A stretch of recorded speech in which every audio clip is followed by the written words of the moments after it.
बीडला होत असणाऱ्या पत्रकार परिषदेच्या निमित्तानं उपस्थित असणाऱ्या सर्व मान्यवरांचं, पत्रकार मित्रांचं मनापासून स्वागत करतो। आज आम्ही दुपारपासून आपल्या बीड जिल्ह्यातले काही महत्त्वाच्या प्रश्नाच्या संदर्भामध्ये जेवढे लोकप्रतिनिधी उपलब्ध आहेत त्याच्यामध्ये पंकजाताई मुंडे होत्या, प्रकाशदादा सोळंकी होते, सुरेश धस होते, संदीप क्षीरसागर होते, त्यामध्ये स्वतः विक्रम काळे होते, सतीश चव्हाण होते, असे सगळे होते। धनंजय मुंडे त्यांची तब्येत बरी नसल्यावर त्यांनी कालच मला सांगितलं की मी आज ॲडमिट होतोय दुपारी 2 वाजता, त्याच्यामुळे मला येता येणार नाही। माझ्या मनात असलं तरी त्यांची तब्येत थोडीशी खराब झालेली असल्यावर त्यांना दवाखान्यात ॲडमिट होणं गरजेचं होतं। मुंदडाताई का आल्या नाही ते काही कळायला मला मार्ग नाही, परंतु साधारण विकासाची कामं करत असताना माझी कामाची पद्धत आहे की त्या भागातल्या लोकप्रतिनिधींना बोलवायचं आणि चर्चा करायची। चर्चा करत असताना त्यांचे काही विधायक सूचना असतील तर त्या घ्यायच्या।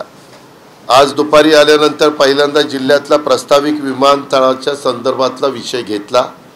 साधारण 3 किलोमीटर लांबीची जागा ही आम्ही निश्चित केलेली आहे। त्याला रुंदी जेवढी लागती तेवढी पण ती या ठिकाणी निश्चित केलेली आहे।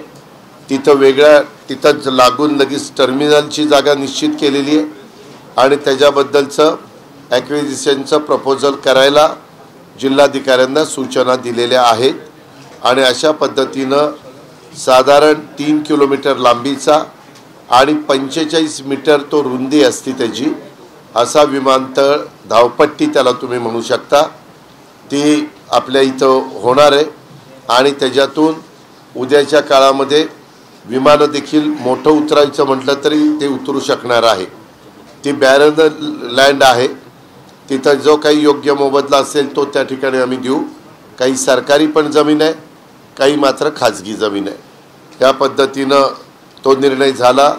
जिल्हाधिकाऱ्यांना सूचना केलेल्या होत्या, त्यांनी 2-3 जागा पाहिल्या, परंतु शेवटी त्यांना ही जागा योग्य वाटली।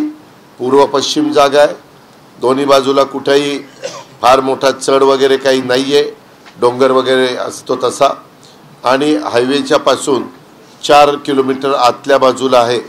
तेवढा रोड आम्ही केल्यानंतर हा जो काही प्रश्न आहे तो बऱ्याच वर्षाचा माझ्या बीड जिल्ह्याचा प्रश्न आम्ही निकाली काढलेलं चित्र आपल्याला सगळ्यांना पाहायला मिळेल।